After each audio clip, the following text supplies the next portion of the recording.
পশ্চিমবঙ্গ উপকূল ও তৎসংলগ্ন বঙ্গোপসাগরে নিম্নচাপ তৈরি হতে চলেছে। এর জেরে কলকাতা সহ দক্ষিণের একাধিক জেলায় ভারী বৃষ্টির সম্ভাবনা রয়েছে বলে জানিয়েছে আবহাওয়া দপ্তর। একই সঙ্গে ঝোড়ো হাওয়াও বইতে পারে। আজ রাতের মধ্যে দুটি জেলায় ভারী থেকে অতি ভারী বৃষ্টির সম্ভাবনা রয়েছে। জারি হয়েছে রেড অ্যালার্ট। একাধিক জেলায় জারি হয়েছে কমলা সতর্কতা। রবিবার পর্যন্ত মৎস্যজীবীদের সমুদ্রে যেতে নিষেধ করা হয়েছে। আলিপুর আবহাওয়া দপ্তর জানিয়েছে যে রবিবার পর্যন্ত দক্ষিণবঙ্গের সব জেলাতেই হালকা থেকে মাঝারি বৃষ্টির সম্ভাবনা রয়েছে। শনিবার কলকাতা, হাওড়া, উত্তর চব্বিশ পরগনা, হুগলিতে কমলা সতর্কতা জারি করা হয়েছে। দক্ষিণবঙ্গের বাকি অংশে ভারী বৃষ্টির সম্ভাবনা রয়েছে। শনিবার রাতের মধ্যে বাঁকুড়া ও পশ্চিম মেদিনীপুরে ভারী থেকে অতি ভারী বৃষ্টির সম্ভাবনা রয়েছে। এ বিষয়ে রেড অ্যালার্ট জারি করেছে আবহাওয়া দপ্তর।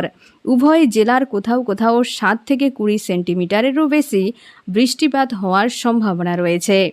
পূর্ব ও পশ্চিম বর্ধমান, পূর্ব মেদিনীপুর, ঝাড়গ্রাম, পুরুলিয়া, বীরভূমে ভারী থেকে অতি ভারী বৃষ্টির কারণে কমলা সতর্কতা জারি করা হয়েছে।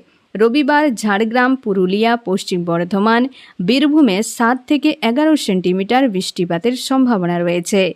শনিবার কলকাতা, হাওড়া, হুগলি, উত্তর চব্বিশ পরগনা, পূর্ব ও পশ্চিম মেদিনীপুরে ঘন্টায় 30 থেকে 40 কিলোমিটার বেগে বয়ে যেতে পারে বাতাস। পশ্চিমবঙ্গ, উড়িষ্যা ও বাংলাদেশ সংলগ্ন বঙ্গোপসাগরে 35 থেকে 45 কিলোমিটার বেগে ঝড়ো হাওয়া বয়ে যেতে পারে। রবিবার পর্যন্ত সমুদ্র উত্তাল থাকবে। রবিবার পর্যন্ত উত্তরবঙ্গের জেলাগুলিতে বৃষ্টির সম্ভাবনা রয়েছে। শনিবার উত্তরবঙ্গের সব জেলায় বৃষ্টি ও বজ্রপাত সহ বৃষ্টির সম্ভাবনা রয়েছে। সেখানে হলুদ সতর্কতা জারি করা হয়েছে। রবিবার জলপাইগুড়ি, দার্জিলিং, উত্তর দিনাজপুরে বৃষ্টি ও বজ্রপাতের জন্য হলুদ সতর্কতা জারি করা হয়েছে। এখন এই পর্যন্ত। আবারও দেখা হচ্ছে আবহাওয়ার আপডেট নিয়ে। ধন্যবাদ।